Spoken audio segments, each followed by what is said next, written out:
Kalau boleh saya menyingkat dua bacaan yang baru saja kita dengarkan dengan satu kata, yaitu perhatian. Orang bisa berbuat aneh-aneh, suka dibilang kurang perhatian. Orang yang melakukan yang tidak biasa seringkali disebut orang itu kurang perhatian. Ternyata bahwa perhatian itu bagi setiap orang sungguh dibutuhkan. Orang akan senang, orang akan gembira, orang akan maju kalau mendapatkan perhatian. Orang akan sehat kembali dari sakitnya, orang akan sembuh dari segala sesuatu yang boleh dikatakan negatif karena perhatian.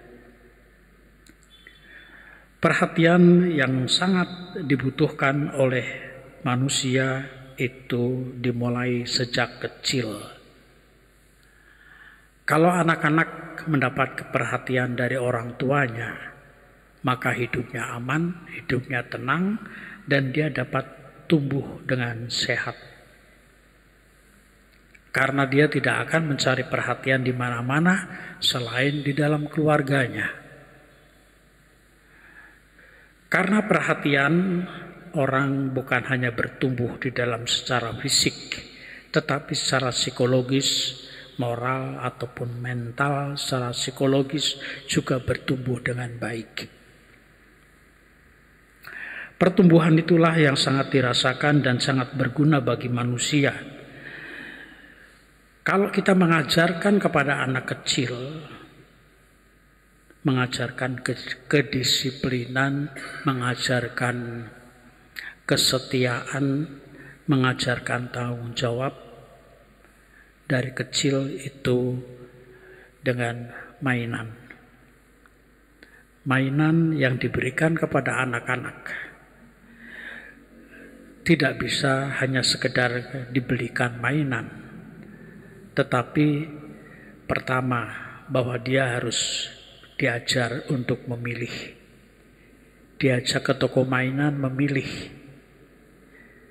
Tidak bisa anak dibiarkan untuk hawak, rakus, semuanya diambil untuk dia.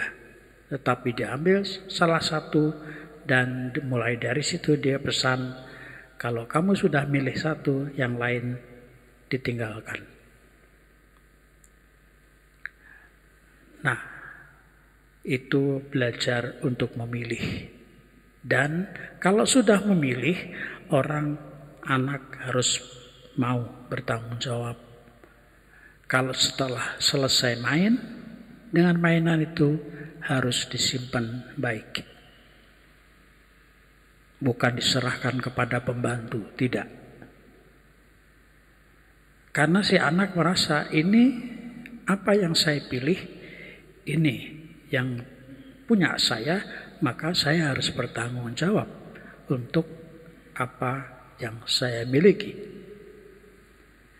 Itu dari kecil ditanamkan semangat seperti ini, maka buahnya bukan pada saat itu, tetapi ketika mereka sudah mulai dewasa, mereka akan tertib hidupnya. Menjadi orang yang disiplin, menjadi orang yang bertanggung jawab, menjadi orang yang sungguh setia pada apa yang dimilikinya. Demikian juga dengan berdoa. Dari kecil saya senang kalau orang tua bisa mengajari anak berdoa. Bagaimana berdoa, bikin tanda salib, kemudian tangan terkatup dan mulai doa. Sepele, tetapi harus dilakukan secara rutin. secara intens. Tidak bisa sembarangan. Dan buahnya adalah kalau mereka sudah dewasa, mereka juga menjadi orang yang saya yakin menjadi orang yang beriman.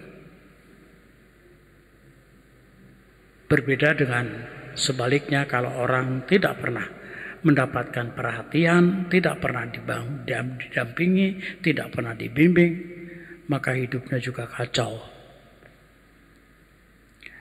Saudara-saudara yang terkasih, dengan perhatian ini saya melihat bahwa bagaimana Paulus dengan perhatian itu ia terus berkarya. Kendati Paulus merasa bahwa semuanya itu karena Kristus, tetapi saya dari bacaan tadi menangkap bahwa Paulus juga karena perhatian umat di Filipi. Perhatian yang telah diberikan oleh mereka ini menjadikan Paulus sungguh bersemangat. Menjadi pengikut dan menjadi pewarta yang sungguh handal.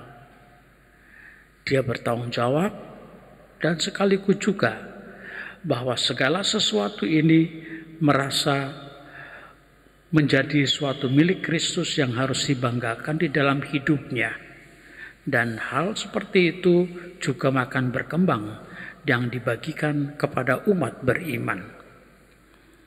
Perhatian umat Filipi kepada Paulus, tetapi juga karena ungkapan itu Paulus menulis surat kepada umat di Filipi karena perhatian yang telah diberikan. Karena hanya dengan demikian orang akan bertanggung jawab, orang akan menjadi hidup, orang akan menjadi berhasil, sukses karena perhatian yang diberikan atau yang diterima. Sementara dalam bacaan Injil, perhatian itu diungkapkan di dalam kesetiaan. Artinya, bahwa semua perhatian itu kalau dilakukan secara intens, maka akan membuahkan hasil dan tanggung jawab yang besar. Mulai dari hal yang kecil, soal mainan, soal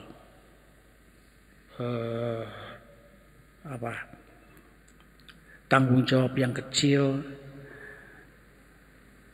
soal uang apalagi, akan menjadi sesuatu yang sangat berguna bagi orang-orang yang mau secara bertanggung jawab hidup di dalam kesetiaan, hidup di dalam kejujuran, hidup di dalam latihan-latihan kecil, sehingga mereka semua menjadi tanda-tanda kehadiran Allah bagi semua orang. Kita dipanggil untuk menjadi orang yang setia. Kita dipanggil untuk menjadi manusia-manusia yang bertanggung jawab untuk masa depan. Bukan masa kini, tetapi masa depan. Dan apa yang kita berikan tetap bahwa Allah lah menjadi sumber utama. Seperti Yesus juga tetap setia, intens relasinya dengan Allah. Dan ia pun boleh didukung dan menjadi yang disebut dengan sebagai anak Allah. Ia menjadi kebanggaan Allah dan kita boleh bersama dia di dalam menjalankan tugas misi yang diberikan Allah kepada Yesus.